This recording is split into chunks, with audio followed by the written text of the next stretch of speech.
大家好，我係 Mia。今期又嚟到蓮塘站啦。事關我哋之前分享過呢一區嘅平價租盤，咁大家對呢一區嘅生活氣息同埋環境係非常之中意嘅，但係同時又想話改善翻個生活居住環境，係想住得闊落啲、舒服啲嘅。所以今期 Mia 又嚟到蓮塘啦，想就為大家揾到一個大三房全新裝修首次出租嘅租盤單位。咁佢嘅間隔係好闊落嘅，空間都係好闊落，非常之實用啦。咁我哋今期要推介嘅主角呢，就喺蓮塘站 A 出口隔離呢一棟地鐵商場上蓋嘅單位啦，非常之高㗎。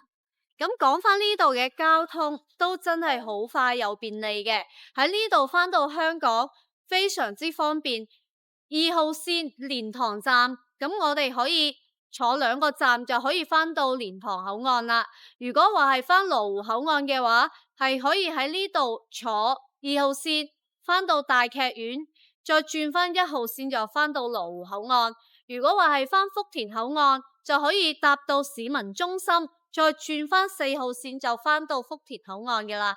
如果係想話搭返高鐵返西九龍嘅話，可以喺呢度搭2號線11個站就可以返到福田高鐵站嘅。所以話呢度返香港嘅交通真係選擇好多，又快又方便嘅。咁睇返呢邊嘅商業配套同樣係非常之豐富。咁我哋自己樓下就有個安匯嶺，係上個星期先啱啱開業嘅，佢入邊嘅業態都比較豐富㗎喎。咁我有 Mia 有入去睇過啦，咁佢入邊有健身房啊、食肆啊，同埋一啲美容啊、美髮啊呢啲鋪頭都係有嘅，所以我哋落樓就可以享受到呢啲配套㗎啦。如果話係想去逛返街市啊，我哋屋苑500米範圍內有3大個菜肉市場嘅，有深照菜肉市場啦、坳口菜肉市場啦，仲有個蓮塘嘅綜合市場，所以話係非常之多選擇嘅。咁如果係話想行返啲大型少少嘅購物商場呢，我哋可以坐6個站去到大劇院站，咁就可以行返羅湖嘅萬象城啦、KK Mall 啦，選擇非常之多㗎啦。咁再睇返個生態休閒配套，同樣係非常之好嘅。咁我哋呢度距離梧桐山嘅西南門出口係幾百米嘅步行距離啦，非常之近嘅。咁我哋屋苑樓上都可以望到梧桐山嘅，呢度嘅生態環境都係非常之好㗎啦。咁事不宜遲，我哋依家上去睇下租盤單位嘅質素。我哋依家喺高區52樓嘅位置，咁帶大家睇下呢邊嘅梯戶比啦。呢度有2部 lift，咁對過嚟都有2部 lift。佢係一個4梯7伙嘅設計，咁入嚟呢度呢係有一個獨立嘅入戶空間。我哋今期要推介嘅呢係呢度嘅單位啦，咁佢係一個114平方西南朝向3房2廳2廁嘅設計。咁入到嚟咧，呢度佢係有一個智能嘅門鎖，咁指紋啊、密碼嘟卡都 OK 嘅。後邊咧就係有一個玄關位啦，咁佢上櫃係做咗儲物櫃嘅，我哋可以打開裏邊嘅深度睇下，個深度都 OK 嘅。咁呢個位置咧就可以擺返鎖匙啊，同埋少少嘅雜物啦。呢度係一個鞋櫃嘅位置，係做咗斜住放嘅設計。2個鞋櫃係完全足夠我哋收納㗎啦。咁呢度有一扇3扇門嘅大雪櫃，係美的嘅牌子。呢個雪櫃係全新嘅，完全未使用過嘅。咁可以見到佢呢啲膜都未撕嘅。咁對過嚟上邊咧就係做咗成立嘅一個收納嘅空間啦。咁呢度有抽油煙機啦、煮食爐同埋個消毒櫃。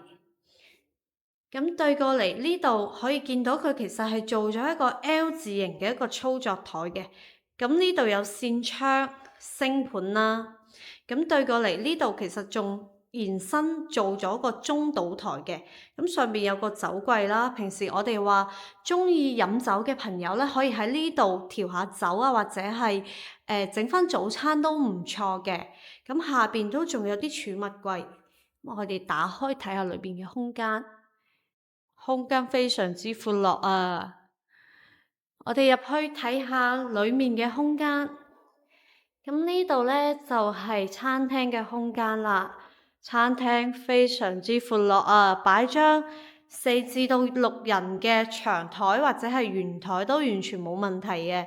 咁呢度咧有個好特別嘅地方係佢個餐邊櫃非常之闊落。咁其實我見到佢係做咗一個應該係60cm 嘅深度啦，真係有喎。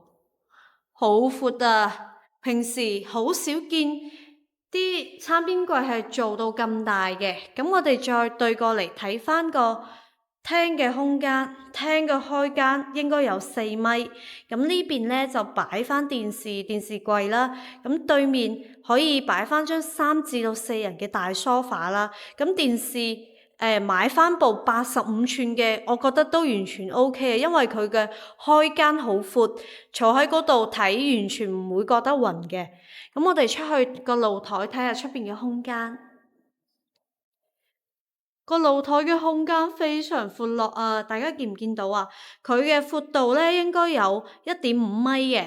咁就做咗一個家政櫃啦，上面儲物櫃、洗手池、洗衣機喺呢度嘅。咁我哋睇下外面嘅景觀，景觀非常開揚啊！咁嗰個位置咧係羅湖，可以見到京記100啦、地王大廈。咁遠處少少嗰棟建築咧就係平安金融中心啦。咁睇翻過嚟咧，呢個位置咧就係蓮塘關口啦。好近，咁呢度咧就係香港嘅山脈，一望無際嘅，非常之開揚。咁我哋入去睇下內籠嘅情況。咁因為今日咧係跳咗閘嘅，所以咧係冇開燈嘅。咁其實佢個廁所嘅光線都算 OK 噶啦，佢係明次嘅一個設計啦，有透氣窗嘅3段式設計。咁我哋入去睇下企缸嘅空間，個企缸可以企3至到4個人，完全冇問題嘅。咁花灑係配齊噶啦，呢度仲有個置物架嘅。咁對過嚟就係廁所嘅位置啦。咁呢邊有鏡櫃，我哋打開睇下，個鏡櫃嘅空間都 OK 嘅，擺翻啲牙刷啊，呢啲用品都唔錯。咁呢度洗手池啦。咁入翻嚟睇下第一間睡房。第一間睡房嘅空間大細都唔錯喎，擺張1.5米或者係1.8米嘅大床都完全冇問題啦。呢度有個飄窗，我哋平時話想喺呢度坐喺度睇下書啊，或者係望下出邊嘅風景啊，都係非常唔錯啊，好開揚啊！咁呢度仲有個透氣窗嘅。咁睇翻呢邊咧，佢係做咗成立牆嘅。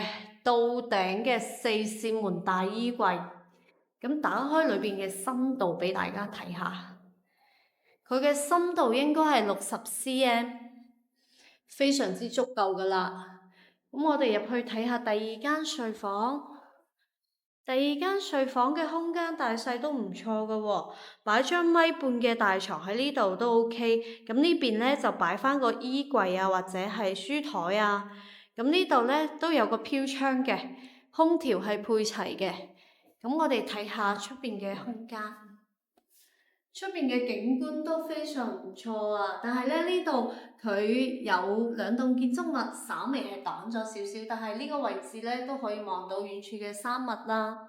咁我哋入去睇下主人房嘅空間。咁入到嚟咧，呢個位置係套廁啦。透氣窗有噶啦，廁所個淋浴區，個淋浴區都配齊花灑、置物櫃啊、置物架，同埋可以見到佢嘅空間大細都幾好嘅，一個人企完全冇問題。咁隔離咧就係鏡櫃啦，同埋個洗手池。鏡櫃、洗手池個配置同個客廁係一樣嘅。咁我哋入嚟睇下睡房嘅區域，睡房嘅區域都好唔錯啊！可以擺張1.8米嘅大床啦，主人房啊嘛。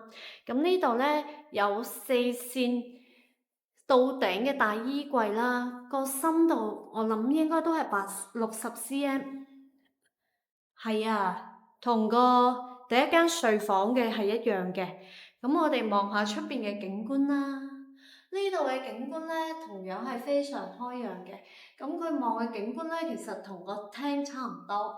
咁講翻呢個戶型嘅報價咧，係比較特別嘅，因為大家見到佢啲家私其實配啲唔配啲咁樣啦，所以我哋可以當係吉房嚟租嘅。咁業主話，如果係唔需要佢配齊另外嗰啲家私家電嘅話，就係10000蚊一個月。如果係希望個業主配齊床啊、梳化啊呢啲嘅話，係12000蚊一個月嘅。好啦，而家落去樓下同大家做個簡單嘅總結。